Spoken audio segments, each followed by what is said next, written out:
Amel diapain ibu? Ini kan bangun, lihat mamanya kuku udah berdarah kali Ya. dia itu mau ingat ke mamanya, ke mama yang itu yang dua itu. Yang dua itu siapa? Si Yusuf itu, Sama siapa? Kasih tahu ibu. si Yusuf itu nggak tahu nakal perempuan ya. Perempuan atau laki? Nggak tahu nakal perempuan ya. Perempuan atau laki ibu? Karena ibu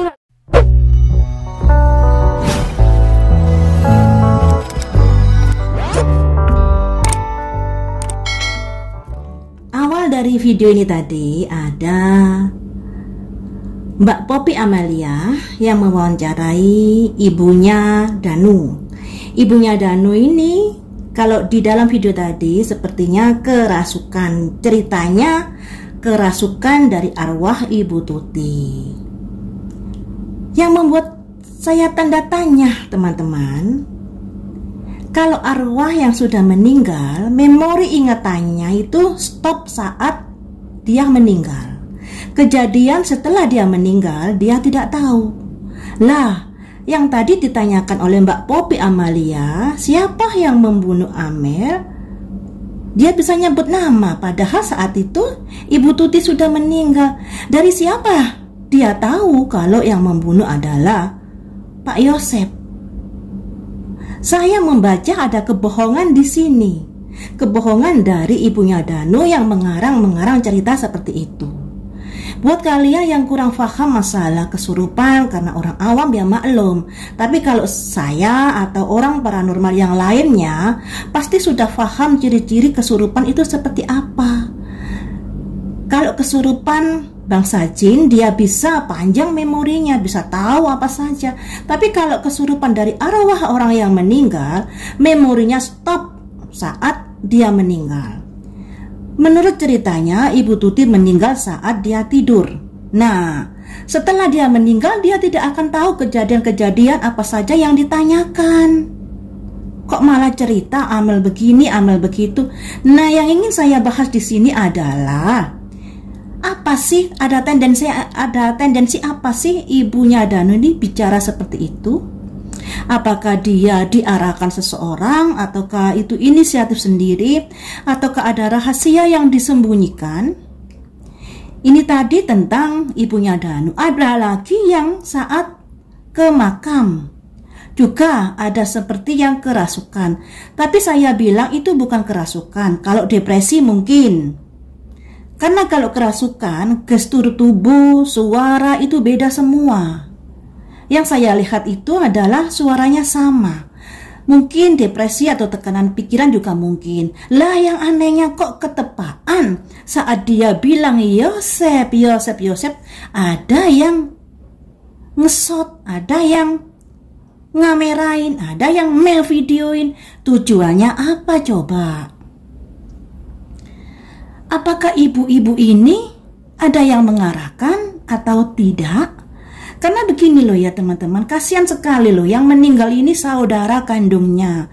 Alangkah baiknya jangan ada sesuatu yang ditutupi demi terungkapnya kasus ini. Siapapun itu pelakunya, entah Pak Yosep, entah Yoris, entah Danu, atau entah orang luar, kita juga nggak tahu. Masih praduga tidak bersalah.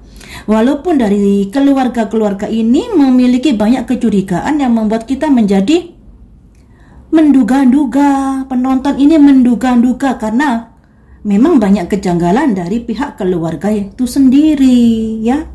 Mari kita lihat di sini.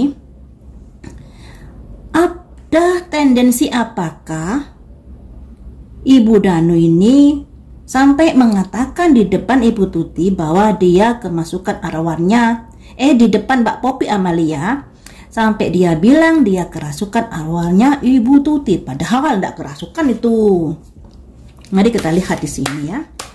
Ada petunjuk-petunjuk apakah terkait pengakuan ibunya Danu yang merasa atau bilang dirasuki Ibu Tuti? Ada tujuan apakah di sini?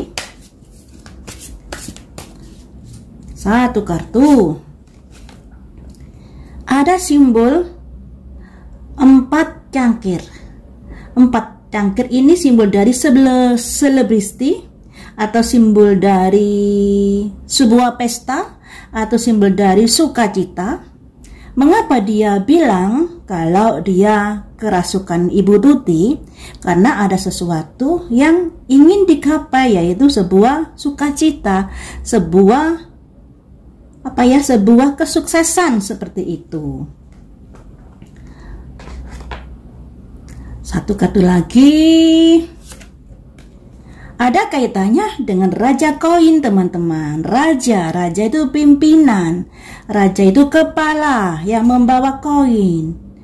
Waida ini suaminya kan juga kerjanya bisa dikatakan bukan kerja yang mapan, ya. Lantas raja ini yang dimaksud di kartu ini siapakah? Raja orang kaya. Nah, dia framingnya mengarah ke Pak Yosef. Tentunya raja orang kaya ini bukan Pak Yosef. Di belakang dia ada sosok lainnya yang kaya raya. Ini ya, kartunya raja bawa koin. Kemudian ada apa dengan raja bawa koin? Ada simbol proteksi diri atau simbol kehati-hatian atau simbol jangan sampai orang-orang lain mengetahui sesuatu yang sesungguhnya. Makanya dia sangat hati-hati banget. Dari ketiga kartu ini bisa diartikan,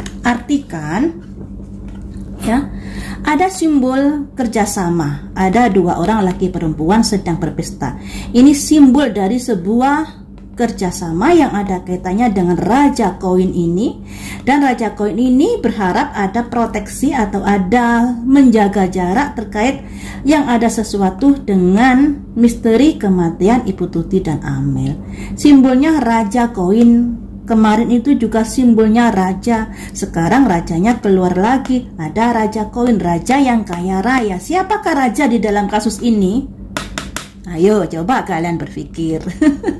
Siapakah raja di kasus ini? Selanjutnya, jadi di sini sepertinya sudah ada yang yang mengarahkan harus begini, harus begitu, dan begini dan begitu. Dan itu ada kaitannya dengan seorang pemimpin. Seorang pemimpin ini duitnya banyak. Ada petunjuk apa lagi kah?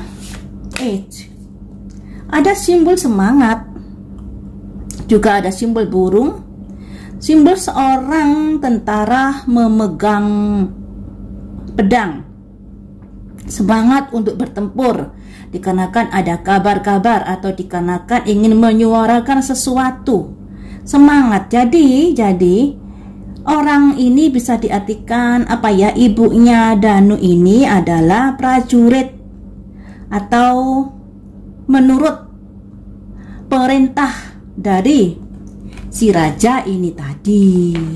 Ada perintah dari si raja ini tadi, ya. Jadi apa kata si raja? Dia pun manut untuk berjuang, untuk melakukan sesuatu yang seperti itu tadi. Demi apa? Ya demi menutupi sesuatu ini tadi. Ada proteksi yang ada dipalangkan di pedang ini yang melambangkan adanya ada sesuatu yang tertutup, masih ditutupi. Di sini ada simbol seseorang yang dihujani tongkat 7, di mana kasus ini kan yang dicurigai adalah keluarga dekat. Ibu Polsek, Ibu Sumiati, atau ibu siapa tuh namanya ya, sampai lupa saya, mengatakan bahwa pelakunya adalah orang dekat yang dikenal baik oleh keluarga karena di rumah di pintunya tidak ada kerusakan.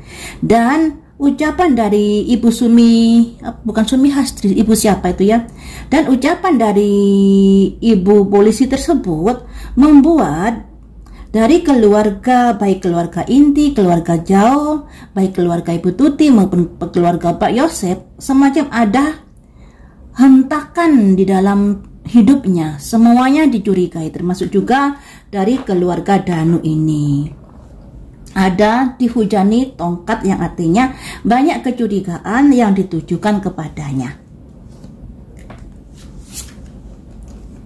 Di sini untuk mengakhiri sebuah kisah Ya, jadi teman-teman, ada tujuan tersembunyi kenapa ibunya Danu, Uwa Ida ini mengatakan saya kerasukan dari arwahnya Ibu Tuti.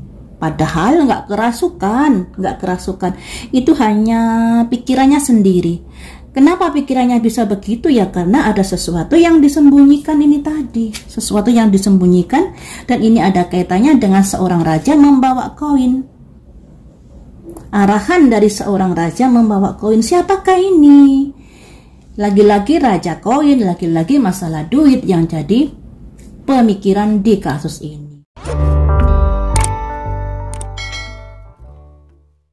Satu lagi langsung aja ya, pada petunjuk apa? Ada justice, ada kerja tim, ada the empress, yang artinya seperti ini. Apa yang dilakukan Uwa Ida itu demi terhindar adanya proses hukum, adanya justice ini, untuk menghindari adanya proses hukum yang bisa saja tertuju pada keluarganya. Apalagi kita juga tahu kalau Danu ini juga banyak kejanggalan. Seorang ibu pasti akan melindungi anaknya dengan segala cara tentunya. Dan melindungi anaknya ini juga terkait dengan raja, ini bolak-balik raja keluar. Kemudian ada kerja tim di sini yang artinya biar nggak dicurigai ada perintah dari raja begini-begini. Demikian juga ada untuk menutupi dari apa yang sudah dilakukan anaknya. Makanya Ibu Danu melakukan hal itu. Demi apa? Demi rasa sayangnya kepada anaknya, teman-teman.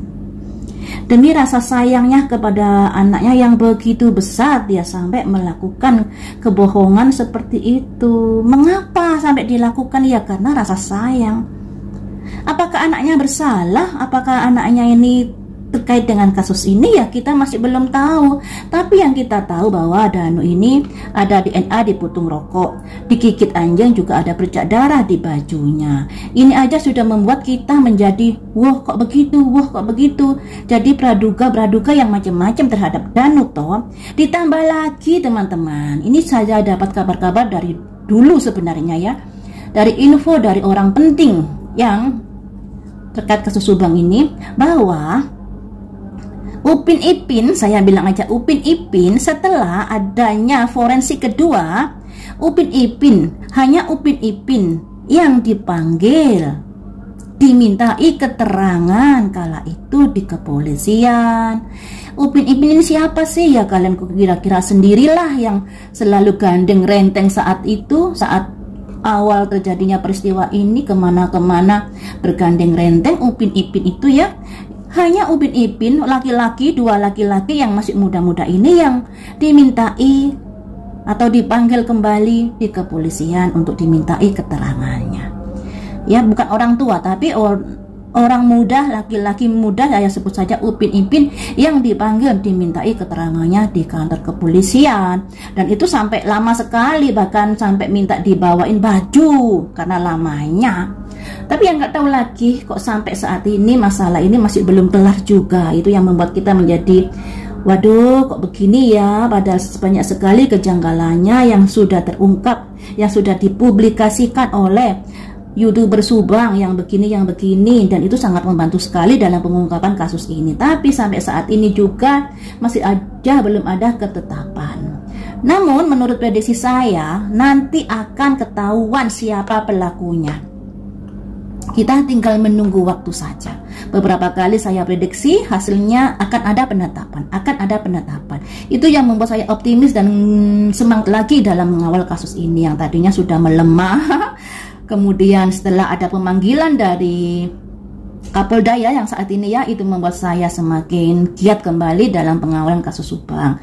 Tapi ya kalian harus mengerti, kasus Subang ini, proses hukum ini harus sesuai dengan alat bukti yang nyata, tidak sebatas prediksi dan asumsi ya. Tapi di sini semoga dengan prediksi saya ini bisa membantu clue-clue yang harus didalami oleh pihak yang berwajib. Di poin mana saja yang harus dicurigai, semoga membantu ya.